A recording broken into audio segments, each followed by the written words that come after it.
Big D used to stand for Dallas. Now it stands for drama. We'll tell you why in this episode of the Locked On Cowboys podcast.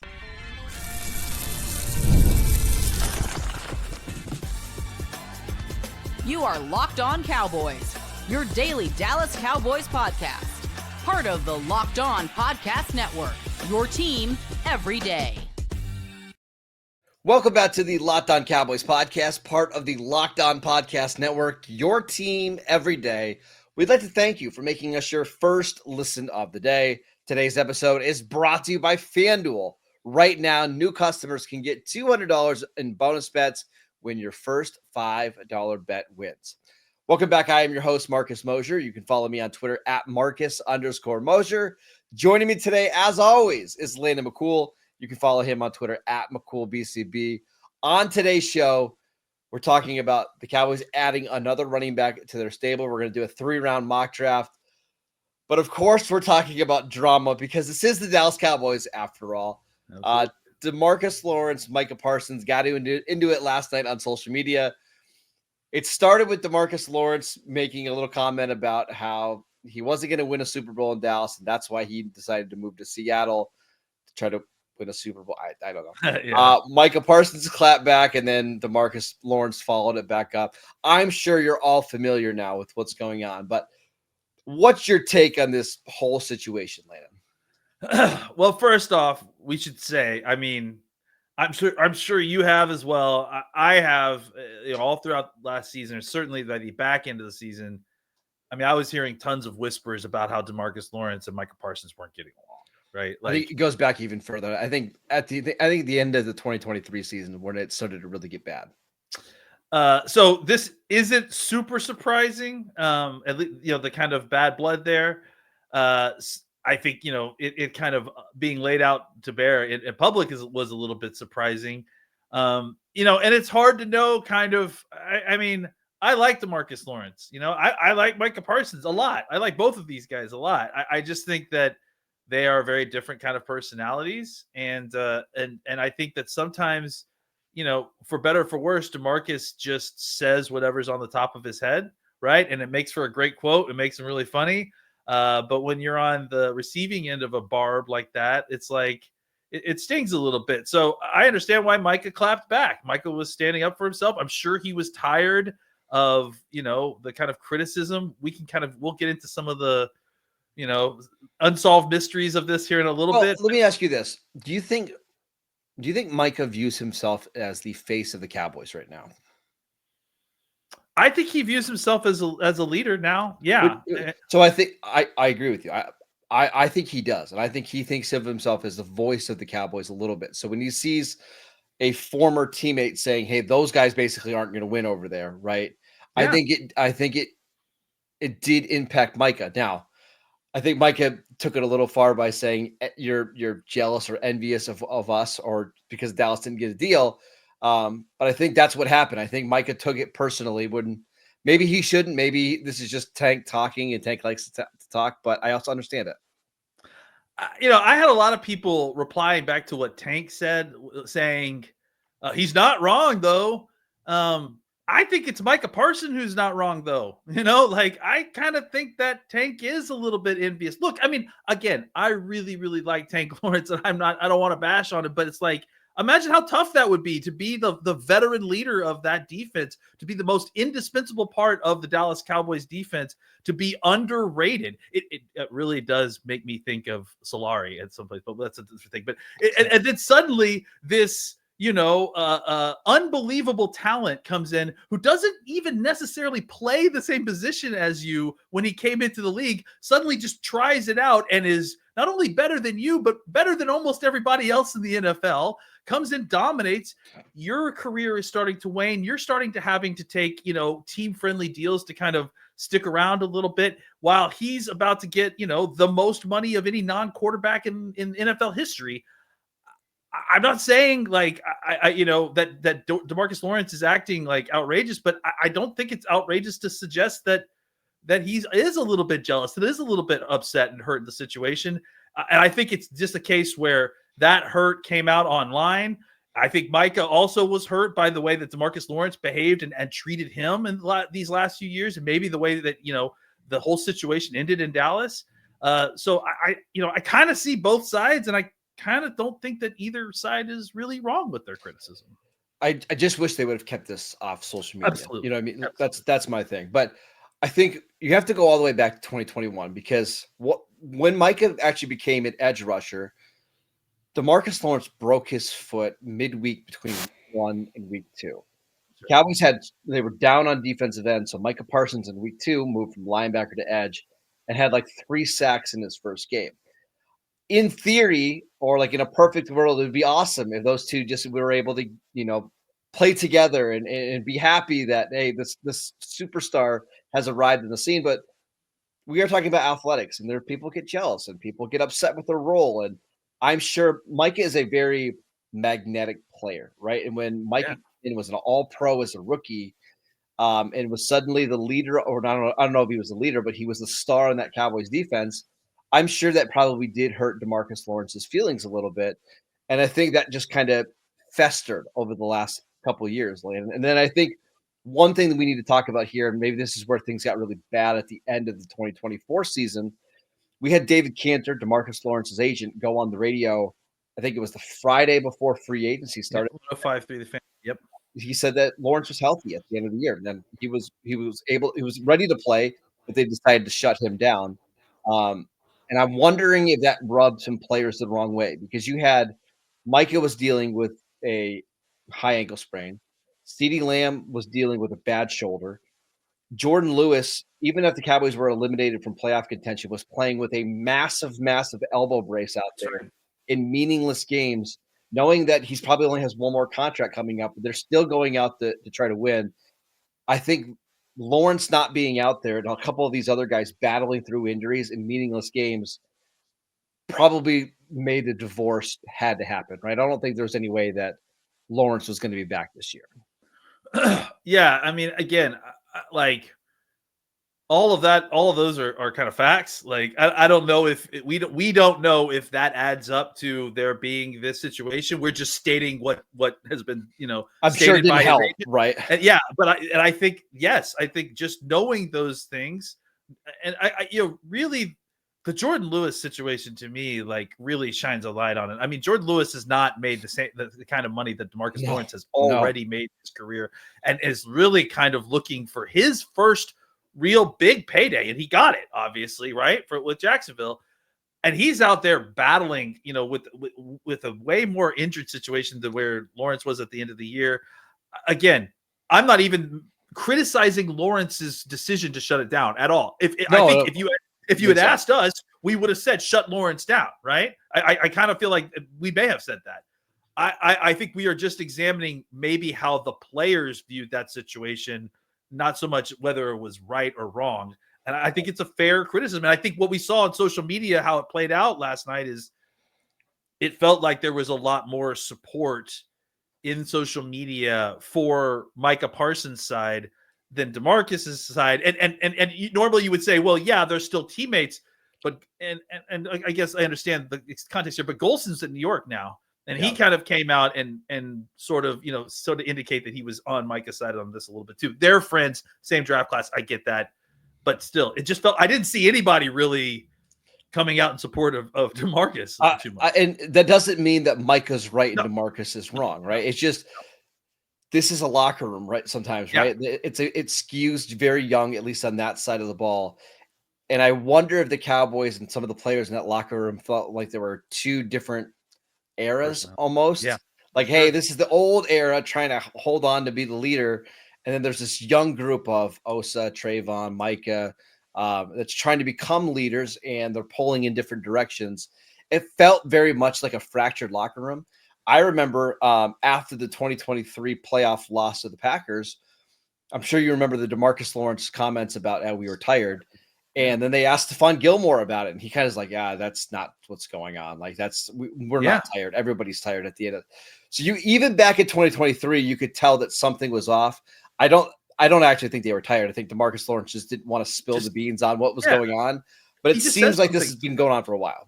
Well, yeah, and I think that's last thing about this real quick is I think he just says stuff sometimes that's all that's on top of his head. Sometimes it's a joke, sometimes it's not. But we love him for it. But you can imagine it might wear thin at sometimes, stuff like that.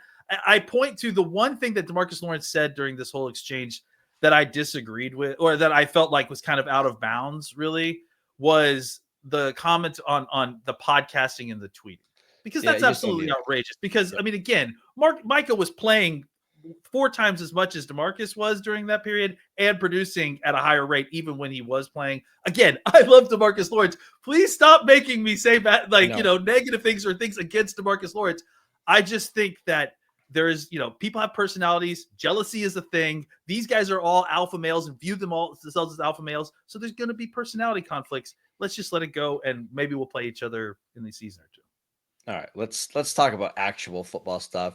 The Cowboys signed another running back, Miles Sanders, somebody that we've been wondering about for years now. Let's talk about that signing next. This episode is brought to you by FanDuel. March Madness is here, and FanDuel is giving you the chance to get in on the action like never before. Right now, new customers can get $200 in bonus bets when your first $5 bet wins. That is $200 extra bucks to use on everything from buzzer beaters to Cinderella stories and even who's cutting down the nets at the end of the tournament. I've got my eye on a couple big underdogs this year. We'll make sure that we share them with you on X over the next week or so. And it's easy to back them with spreads, totals, and game props. And with tournament games happening almost every single day, there's always something fun and exciting to bet on. And the FanDuel app makes it so easy to bet on the college hoops tournament.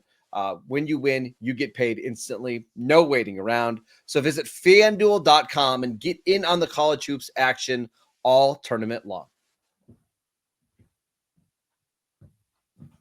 Welcome back to the Locked On Cowboys podcast. We'd like to thank you for making us your first listen of the day. Later, the Cowboys have signed another running back, Miles Sanders, who we thought for a while the Cowboys might trade for when they needed a running back.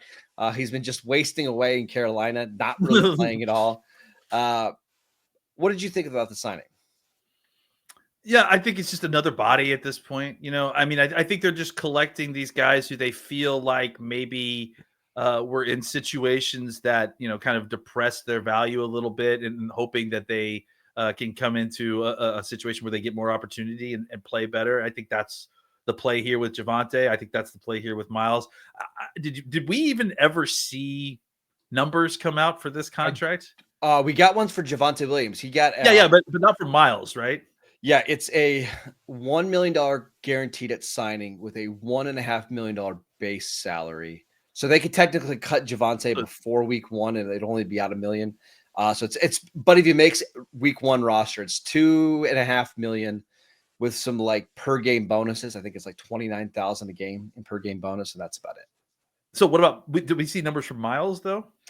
I would have to assume Miles is pretty. That's close. what I'm getting at. I think. Yeah, they didn't disclose these numbers. At least I have not seen them yet. To me, that would indicate that it would cost them probably literally nothing to cut him before training camp, or you're probably talking about at most $1 million to cut him.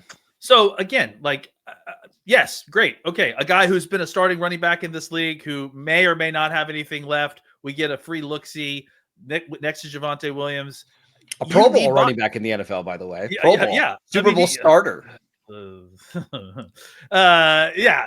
things are technically true. Yes. I think, look, this is what you're looking for former pedigree. You're looking for cheap situations, trying to find something. Right now, you're just trying to backfill your roster. I mean, I don't think either of these guys necessarily are, being pinned in as starter, even penciled in as starters for next season. I think the Cowboys had almost literally no running backs on their roster.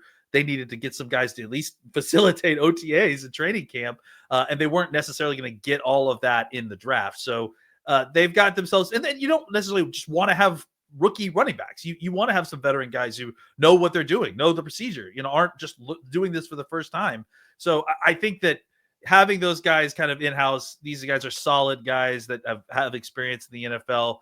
They'll be helpful to, the rookies that we may get. And they'll also be potentially just, maybe fodder for absorbing hits in training camp. if they don't, end up ultimately making the 53-man roster. I would be shocked if the Cowboys starting or the running back that ends up leading the Cowboys in rushing yards is on the roster right now. That's the way to put it. Yeah, right. Sure. I agree. Yeah.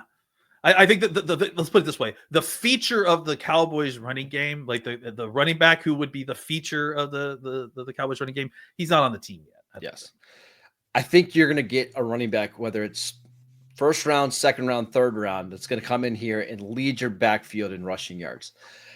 But what they might not want to do, and what we've seen, like at least historically for running backs, is running backs can come in and have a lot of success running the ball right away.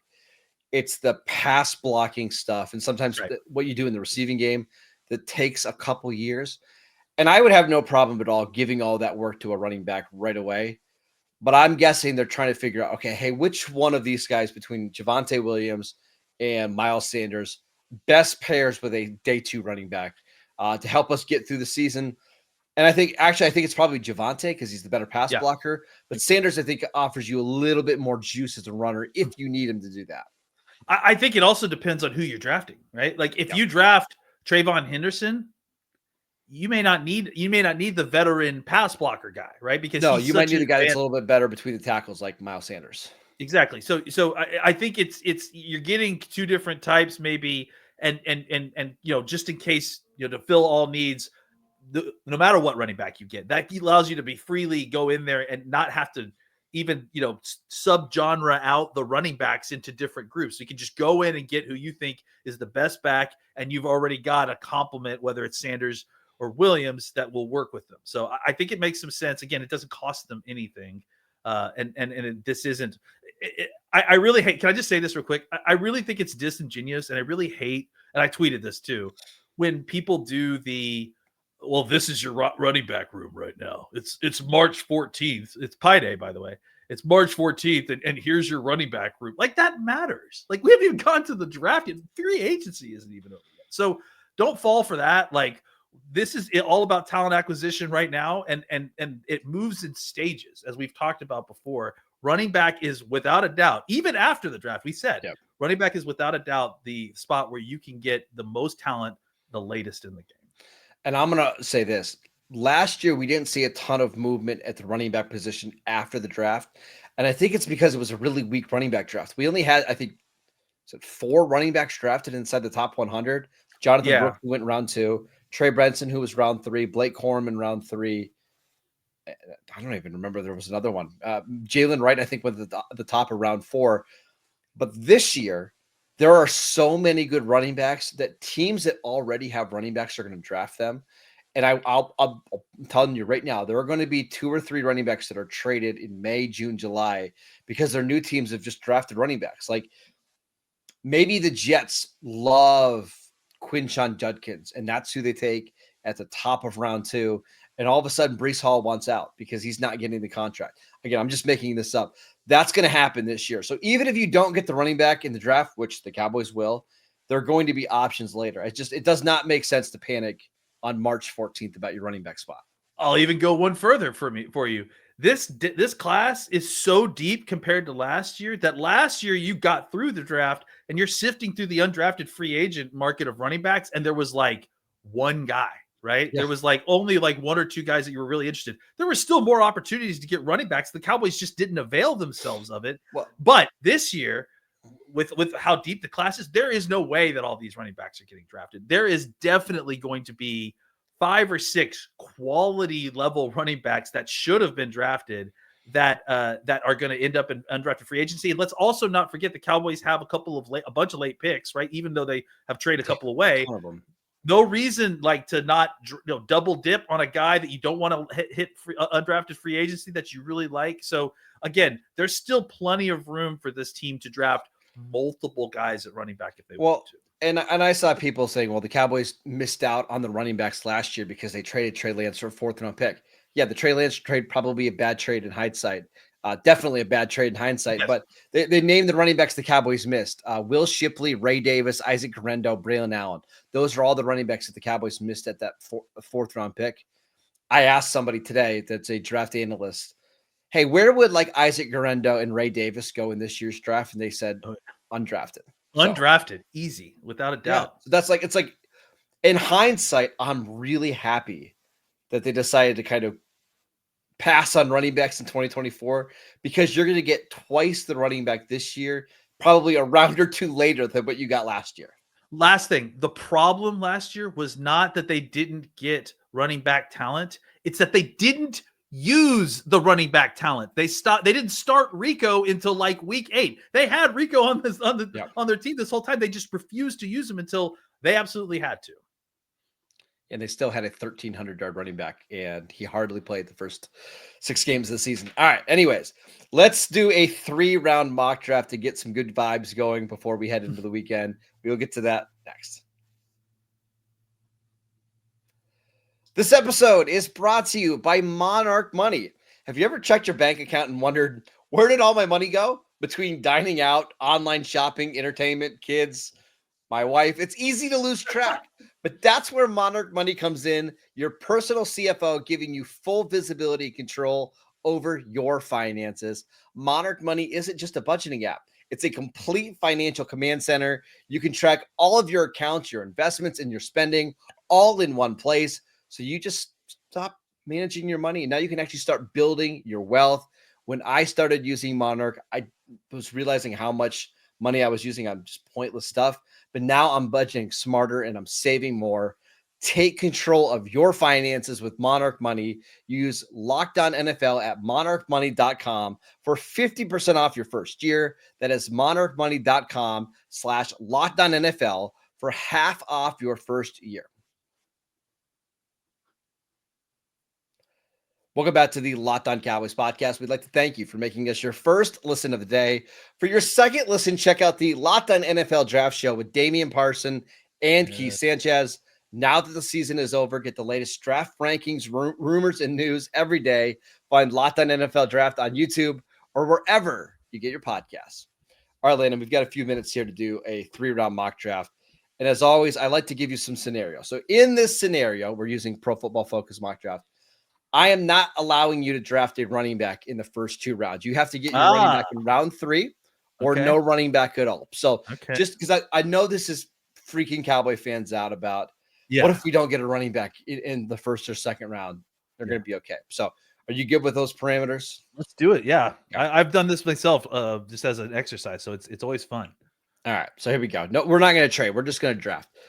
So Cam Ward, Abdul Carter, Travis Hunter, Armand Membu, Mason Graham, Will Campbell, Ashton Genty off the board, Michael Williams, Tyler Warren, Jamar Stewart, and Mike Green goes to the 49ers at 11. So gives us some good options in round 1. We have Tetaroa McMillan, a wide receiver from Arizona.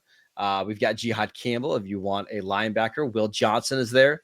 Luther Burden. Let's not linger so we can get to the conversation at hand. Let's just take Tet, right? I think that makes it easy. Let's go ahead and do that. Yeah, because I don't think the Cowboys are going to address their wide receiver 2 need in free agency. I think Tet falling to you at 12 is a godsend. So there you go. You got your receiver in round 1. Now what do you want to do here in round 2? All right, let's look defense to see what's available. Just best defensive players. Knight is interesting. I don't know if I like Knight at that. Let's go by position. Well, let's start at defensive line. So you got Shamar Turner, Alfred Collins, Omar Norman Lott, who the Cowboys like a little bit. Yeah. Probably not a defensive tackle there that you love, maybe outside of Alfred Collins. Yeah, I mean, I like Collins a lot. At 44, maybe a little bit rich for him. Let's see what's at cornerback just to see. Cornerback, we've got Trey Amos, Siobhan Ravel, which that feels like such a Dallas pick, doesn't it? Yeah. Honestly, that foursome, really, all of those guys. Well, I don't know about Amos as much, but Azaria Thomas. I mean, Azaria Thomas. It's a good player. I wouldn't. They rank him at 63. I kind of like him better than that. But I also think that Darian Porter, incredible athlete. Siobhan Ravel has been, dealing with crazy, unfortunate injuries. Can you take another corner that has injury problems though?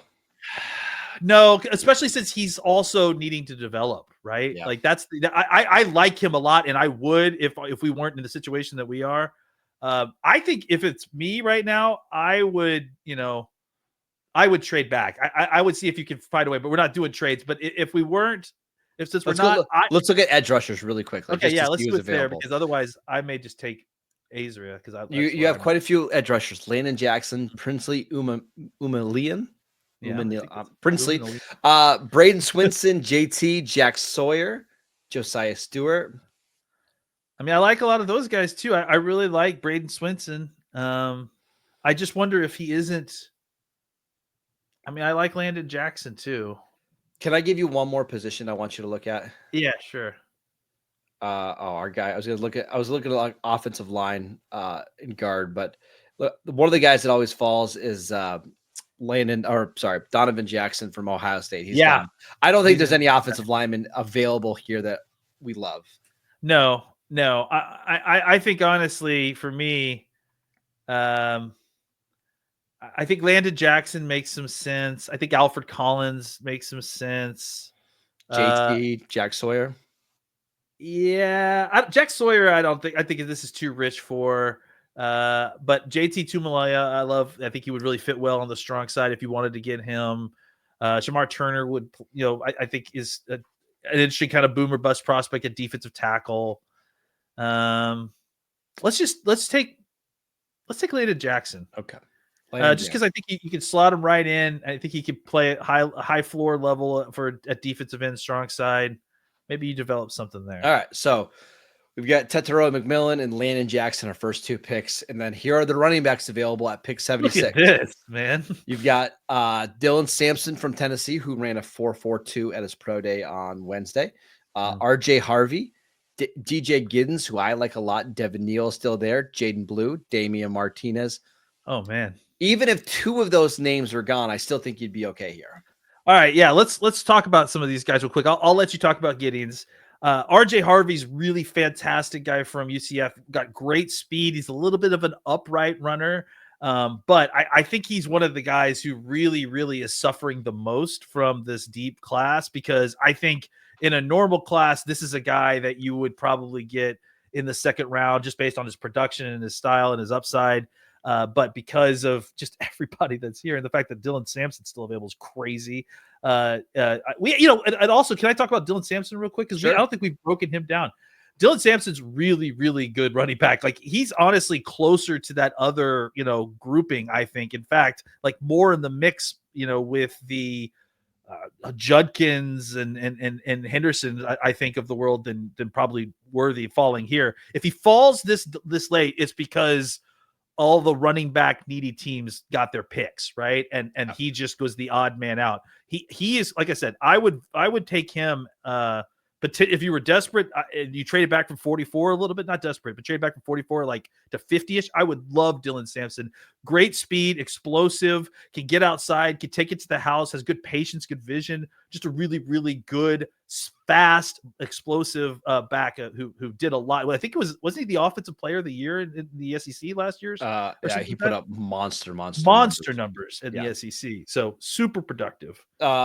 I like DJ Giddens a lot. We'll save him. I want to talk about maybe him next week, because I have a feeling that could be a guy the Cowboys are interested in. But let's take Dylan Sampson, some of the other guys on the board that are maybe interesting. Chris Paul Jr., Savion Williams. I love Jonas. I don't know how to say his last name, but the Arizona. He's a guard. He only moved to tackle this last year. He played guard all throughout high school and college. I really, really like him. So he's another guy. But Dylan Sampson, I think, is an incredible pick here. I'd be thrilled if he fell to us there. We talk about sequencing all the time and why sequencing matters so much. I think we're all going to love the value of the running backs in round 2, whether it's Judkins, Henderson, Caleb Johnson. But if you happen to get wiped out, or the guy that you don't like isn't available, or the guy that you like isn't available, and you have to wait till round 3, getting in this mock, Tet McMillan, Landon Jackson, Dylan Sampson, you've just filled 3 holes with guys that are probably day 1 starters, and I think you're feeling great about it.